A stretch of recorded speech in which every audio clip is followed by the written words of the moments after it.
బలమైనటువంటి బల్లాల దేవుడు బాహుబలి ఉంటారు మన కుటుంబంలో, ఎవరి కుటుంబంలో అయినా. Yes or no? వాళ్ళంత బలంగా ఉంటుంది కారణం ఏంది? డైలీ జిమ్ పోయేదా? వాళ్ళు తిన్నటువంటి ఫుడ్ కారణం. Yes or no? మిగతా చాలా ఉండొచ్చు, యాక్టివిటీస్ అని ఉండొచ్చు, కానీ మెయిన్ ఫుడ్ కారణం. అవునా? వాళ్ళకు ఈ ఫుడ్డే తినండి అని ఎవరు చెప్పారు? అక్కినేని నాగేశ్వరరావు టీవీలో రేడియో చెప్పిండా? పేపర్లలో వచ్చిందా? ఇల్లు డబ్స్ ఆడిచ్చిరా? ఊళ్ళో చాటింగ్ పేసి చెప్పిరా? ఇందు మూలంగా తెలియజేయని ఎవరు కానీ మరి ఎట్లా తినదు వాళ్ళు? ఆ ఫుడ్ ఆ తినాలని వాళ్ళకి ఎవరు చెప్పారు?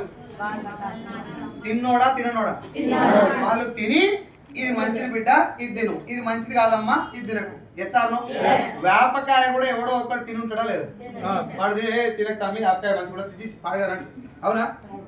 దోసకాయలు చేదు ఉంటాయని చెప్పింది ఎవరు? సెలబ్రిటీలా అనుభవించిన వాళ్ళ. బొబ్బారు తింటే బాంబులు వస్తాయని చెప్పింది ఎవరు మనకు? తిని బాంబులు వచ్చిన వాళ్ళు. Yes or no? నా పాయింట్ ఏంటంటే ముత్తాతలో నాయన ఏం తిన్నాడో ముత్తాతకు అదే చెప్పిండు. వీళ్ళిద్దరు మహేష్ బాబు రాలేదు. Yes or no? అడ్వర్టైజ్మెంట్ లేదు, వాడన్నాడు చెప్పే అవకాశమే లేదు. బిడ్డ నేను గంజి తాగుతున్నా, ఇదిగో ఇది గంజి. నేను సంకటి తింటున్నా, ఇది సంకటి. ఇవి కొర్రలు, సామలు, ఊదలు, అరికెలు, ఈ సజ్జలు, ఇగో నేను ఇది తింటున్నా బిడ్డ, నువ్వు కూడా ఇవి గట్టిగా మాట్లాడేటప్పుడు ఉన్నాయే కానీ. అవునా? మునక్కాయలో చేదు మునక్కాయ ఉంటుందని చెప్పి కూడా తిన్నోడే. దోసకాయలో చేదు దోసకాయలు ఉంటాయని కూడా తిన్నోడే.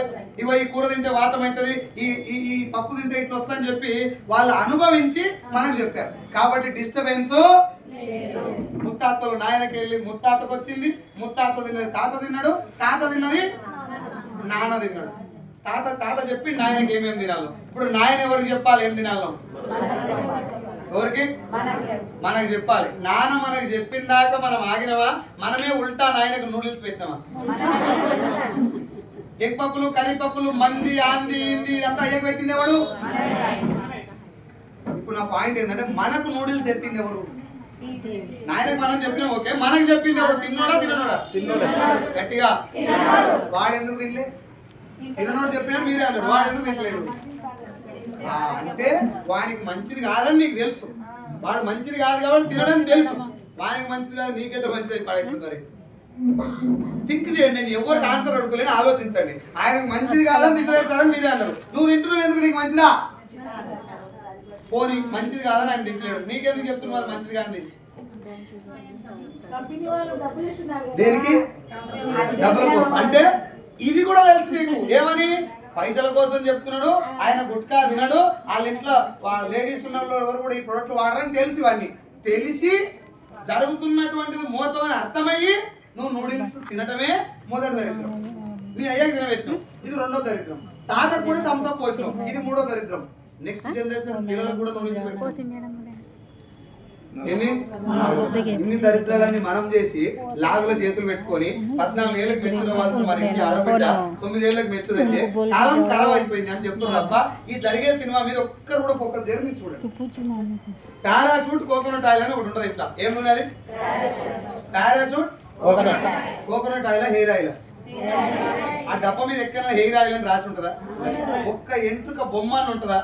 పోనీ ఎంట్రుకలకు సంబంధించిన ఒక్క ఇన్ఫర్మేషన్ అని ఉంటుందా? ఒక కొబ్బరి చెట్టు, 2 కొబ్బరి చెట్లు, దాని పక్కనే 100% కోకోనట్ ఆయిల్ అని రాసి ఉంటుంది. మనం దాన్ని తెచ్చుకొని ఎంటికలు ఊసిపోయిన దాకా పెడతాం. ఊసిపోయిన ఎంటికలు పడేస్తారా? పెట్టి గిన్నెలు పడుతుంది. గిన్నెలు కొని ఈ గిన్నెలు చూపెట్టి అక్క ఈ గిన్నెలన్నీ నా ఎంటికలు. ఈ గ్యాప్ లా ఊసిపోయిన ఎంటికలతో వచ్చిన బాధ ఉండదు. గిన్నెలు చూసి మురుస్తారు. ఎవరన్నా వచ్చి పారాషూట్ వాడితే ఎంటికలు ఊసిపోయినాయి అన్నారు అనుకో, పారాషూట్ బ్రాండ్ అది లోకమంతా వాడుతారు, నాకేం పుట్టిందో అక్క నాకు పడతలేదు అంత తప్ప నూనె బదనాం చేయదు. Yes or no? ఇప్పుడు అదే నూనె డబ్బా నేను ఇచ్చినాను, వెస్టీజ్ ద్వారా ఒక నూనె ఇచ్చినాను, ఒక 2 ఎంటికలు ఊసిపోయినాయి. నూనె మంచిగా చెప్పి నాకు పడతలేదు అంటారా? దగ్గర కట్టుకుని వస్తారు పక్క. వెళ్ళరా నువ్వు బయటకు వెళ్ళి వస్తా. చిన్నప్పటి నుంచి కాపాడుకున్న ఎంటికలు నీ నూనె వాడతాయి. బేకార్ కంపెనీ, నీ కంపెనీ మీద కేసు పెట్టాలండి. నా మీద గంట కోపం ఎందుకు వస్తుంది? ఎందుకంటే నేను సెలబ్రిటీని.